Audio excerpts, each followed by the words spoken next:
आदरणीय बंधुओं, माताओं व मेरी प्यारी बहनों, राधे राधे। आप सभी का हमारे YouTube चैनल जीवन की धारा पर बहुत बहुत स्वागत है।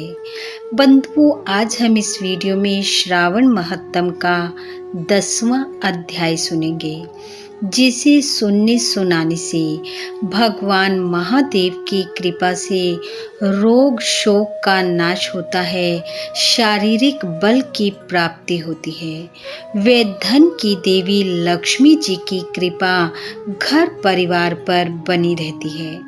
कथा महात्म सुनने के बाद यदि आप हमारे चैनल पर नए हैं तो कृपया हमारे चैनल को सब्सक्राइब करें, बेल आइकन को प्रेस करें ताकि हमारी वीडियो की नोटिफिकेशन सबसे पहले आप तक पहुंचे। वीडियो को शेयर व लाइक भी जरूर करें। बंधुओं, आज के अध्याय में भगवान महादेव श्री सनत कुमार को श्रावण माह में शनिवार के दिन किए जाने वाले श्री हनुमान जी, श्री नरसिंह जी व शनि व्रत की कथा महात्म को सुना रहे हैं। भगवान शंकर ने ब्रह्मा पुत्र सनत कुमार से कहा, अब मैं तुम्हें शनिवार व्रत की विधि और महत्तम को कहूँगा, तुम ध्यान लगाकर सुनो। श्रावण मास में शनिवार को 3 देवताओं श्री हनुमान, श्री नरसिंह जी तथा शनि की पूजा की जाती है। प्रथम मैं तुम्हें श्री हनुमान जी को प्रसन्न करने की विधि बताता हूँ। श्रावण महीने के शनिवार को हनुमान जी को प्रसन्न रखने के लिए अभिषेक तिलों के तेल द्वारा और रुद्र मंत्रों से करें। तेल मिश्रित सिंदूर उनके शरीर पर लगाएं। जपा, अर्घ तथा मंदार की माला से पूजा कर नैवेद्य के लिए उड़द का बड़ा तथा उपचारों द्वारा पूजन करें। हनुमान जी के प्रीतार्थ 12 नामों का जाप करें। उनके 12 नाम इस प्रकार हैं: हनुमान अंजनी सुत, वायु पुत्र, महाबली रामेष्ट, फागुन सखा पिंगाक्ष, अमित विक्रम, उदधिक्रमण, सीता शोक विनाशन, लक्ष्मण प्राणदाता तथा 10 ग्रीव द्रपाहा।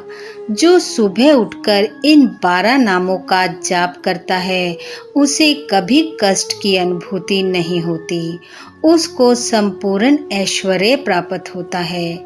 श्रावण मास में जो हनुमान जी की शनिवार को आराधना करता है उसका शरीर वज्र की भांति कठोर होकर मजबूत बन जाता है, उसकी बुद्धि तीव्र हो जाती है, उसके शत्रु निस्तेज हो जाते हैं, मित्रों की संख्या बढ़ जाती है।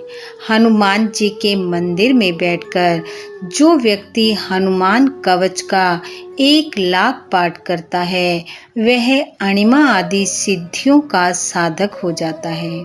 उसके दर्शन मात्र से यक्ष, राक्षस और बेताल आदि उसके सामने नहीं ठहर पाते। हे सनत कुमार, अब मैं तुम्हें भगवान नरसिंह की कथा व पूजन विधि बताता हूँ। दीवार पर या स्तंभ पर नरसिंह जी का चित्र बनाकर लक्ष्मी जी सहित हल्दी, चंदन, नीले या पीले फूलों द्वारा पूजन करना चाहिए। खिचड़ी और हाथी चक्की सब्जी के नैवेद्य का भोग लगाना चाहिए। प्रसाद ग्रहण कर ब्राह्मणों को भोजन कराना चाहिए। इसके बाद भगवान नरसिंह को तिल के तेल या शुद्ध घी से स्नान करवाना चाहिए। शनिवार के दिन स्वयं सपरिवार शरीर में तेल लगाकर स्नान करना चाहिए। उड़द की दाल की खिचड़ी बनानी चाहिए, इससे भगवान नरसिंह प्रसन्न हो जाते हैं। इस प्रकार श्रावण मास के समस्त शनिवार को व्रत रख पूजा करें। इस व्रत से लक्ष्मी का निवास घर में हर समय रहता है, धन धान्य की वृद्धि होती है। प्राणी इस संसार में हर तरह का सुख भोग कर बैकुंठ को जाता है। भगवान नरसिंह के वरदान तथा प्रसाद से उसकी चारों ओर कीर्ति फैलती है। हे सनत कुमार, अब मैं तुम्हें शनि देव के व्रत की कथा एवं उसका महत्तम बताता हूँ। श्रावण के समस्त शनिवार को शनि का व्रत पूजन करें। किसी लंगड़े ब्राह्मण या उसके न मिलने पर किसी अन्य ब्राह्मण को तिल का तेल लगाकर गर्म पानी से स्नान करवाएं। इसके बाद नरसिंह व्रत में बताए अनुसार अन्न से उसे भोजन कराना चाहिए। शनि के प्रीतार्थ तेल, लोहा, तिल, उड़द तथा काला कंबल दान करें। अब मैं शनि देव के रूप रंग का वर्णन करता हूँ। शनि देव का श्याम वर्ण है, गति मंद है, कश्यप गोत्र है। शनि का जन्म सौराष्ट्र में हुआ है। ये सूर्य नारायण के पुत्र हैं। ये इंद्र नील मणि तुल्य हैं। इन्होंने बाण, धनुष तथा त्रिशूल धारण कर रखा है। इनकी सवारी गिद्ध है। इनके यम अधिदेवता हैं। इनको कस्तूरी, अगर, चंदन तथा गूगल और नैवेद्य में उड़द की खिचड़ी प्रिय है। शनि की पूजा में इनकी लोहे की प्रतिमा रखी जाती है।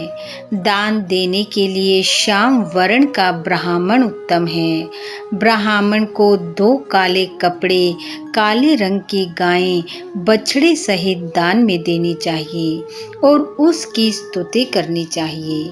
हे सनत कुमार, एक बार राजा नल का राज्य छिन जाने पर राजा नल ने शनि देव की आराधना की थी।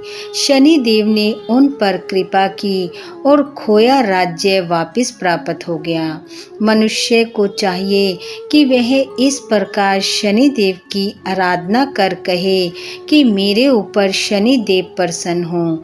नीलंजन के समान कांतिवान, अति मंद भ्रामी छाया नाम वाली स्त्री से सूर्य द्वारा उत्पन्न शनि देव को मैं हाथ जोड़कर नमस्कार करता हूँ। मंडल कोण में स्थित पिंगल नामक शनि देव को प्रणाम करता हूँ।